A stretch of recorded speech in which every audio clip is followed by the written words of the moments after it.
The Olympic Games was a fantastic opportunity and has helped to put the spotlight on our sport and to expose some areas where we need to do better.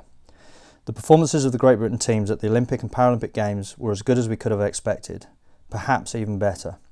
To a degree, they reflect our current capability to recruit and develop talented young players.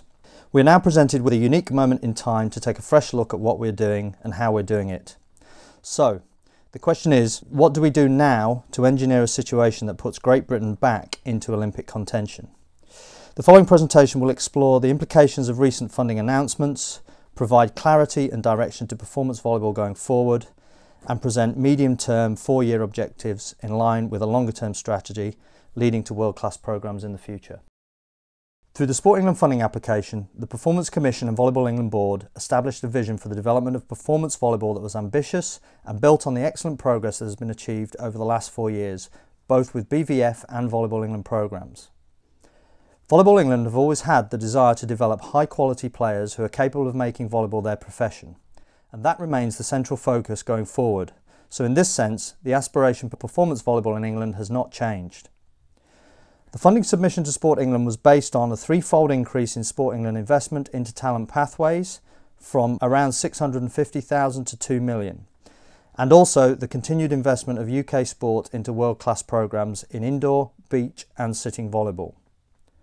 Since this submission, volleyball has received feedback on its aspirations and decisions over funding for the next 4 years. UK Sport Assessment concluded that Great Britain does not have and are not currently producing sufficient numbers of athletes or teams capable of qualifying for Olympic Games. The process for funding decisions has now ended, and until this assessment or indeed UK sport policy changes, there will not and arguably should not be any significant investment in senior world-class programmes for indoor men and women, sitting men and women and beach men. In a positive move, women's beach volleyball has been fortunate to receive funding for a new pairing of Zara Dampney and Lucy Bolton.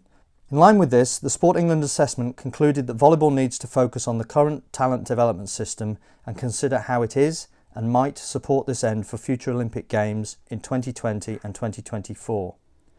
They have taken the decision not to support Volleyball England to the increased levels requested, but have provided a similar level of funding to the last cycle and have challenged the sport to consider the following: what athletes will enter the system now, the profile and process of talent identification and recruitment, and also what will be their experience over the next 4, 8 and 12 years that will prepare them for and lead to future Olympic Games qualification.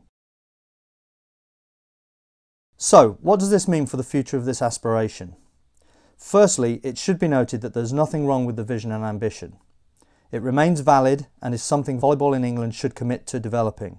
Since resource to deliver all of this in totality is not forthcoming for the 2013-17 cycle, the strategy needs to be readjusted, timelines need to be rethought, and we need to take a longer-term view about how we build the system with real quality at every stage. This requires a 4, 8, 12-year approach.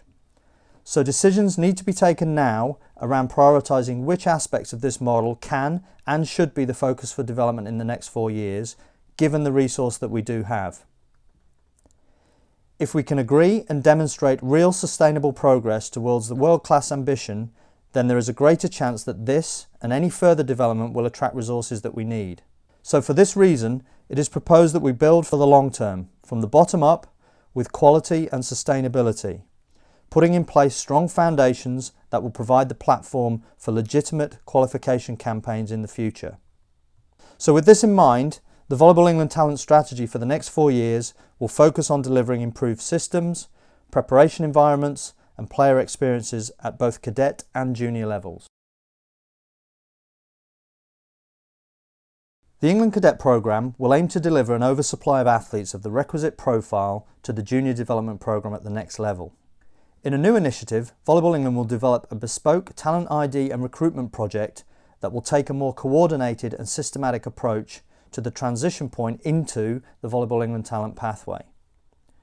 This will include the development of talent ID profile for players at various ages and stages, establish stronger connections to the community and school programmes through the Let's Play Volleyball initiative, with localised tall and talented search events and a dedicated online athlete tracking and monitoring tool. In addition, This area of work will extend its support for athlete development programs at the first stage of the talent pathway, providing help for development in two critical areas: the Club England environments that sit beneath the satellite academies, including improved competition at this age, and the delivery of a refined national cadet programme that aims to pool and target resources to maximise the impact on those players with high potential.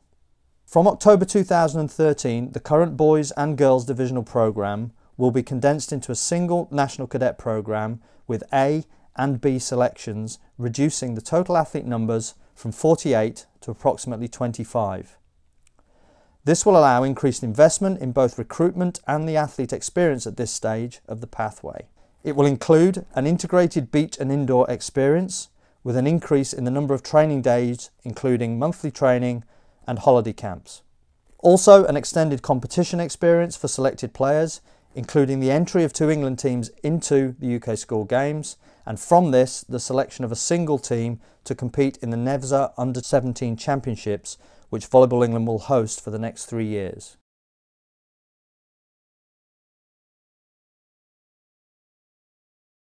The England Junior Development Programme will focus on the delivery of high-quality talent development environments and extended international competition experiences to players with confirmed potential. Investment will focus on development in 2 areas. The Club England Junior Satellite Academies project will work closely with partners to grow and develop the current network and increase standards of local academy environments, and will include a specific beach volleyball offer, improve recruitment and monitoring of individual player development against agreed technical profiles, and the delivery of a bespoke competitive outlet for satellite academies, a Junior Super 8s. The England Junior National Academy project will deliver a daily training environment to invited resident players, extending opportunities to those who do not have or choose not to take up a local satellite academy offer. In addition, the National Academy will lead and coordinate the technical development of all players and coaches, including evaluation against national technical standards and the delivery of the ACE programme across the Club England network. In an extension of this work, the National Academy will coordinate and deliver the Junior National Team programme, including planning, training camps and key international competitions for both indoor and beach, including the Junior European Championships.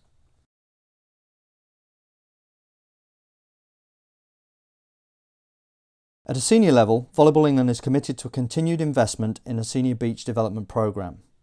This will align closely to the delivery of the British Volleyball Federation World Class programme and will underpin the UK sport investment, ensuring a complete pathway for female beach volleyball in England. Investment in this area will focus on the support and extension of a senior beach development programme that will underpin world class with around 8 athletes at under 23 level. This will include an enhanced domestic competition, the VBT, that is performance orientated and meets the needs of players in the England talent pathway. And finally, it will deliver a range of international competition experiences to identified players according to their stage of development. With regard to indoor programmes, the outlook is less rosy in the short term. Funding to support the development of an extended senior academy network was not forthcoming, and the phasing out of TAS has led to a temporary suspension of core investment in this area. Despite this disappointing situation, Volleyball England will continue to explore alternative funding sources for indoor programmes. This will include working with a small number of domestic and offshore university partners to develop a senior performance club outlet for the graduates of the junior academy programmes. It will also include enhanced top-level domestic competition, the Super 8s, creating improved opportunities for developing senior players, including connections with European club competition. And finally, we will endeavour to support the development of appropriate exit routes for players into the professional game.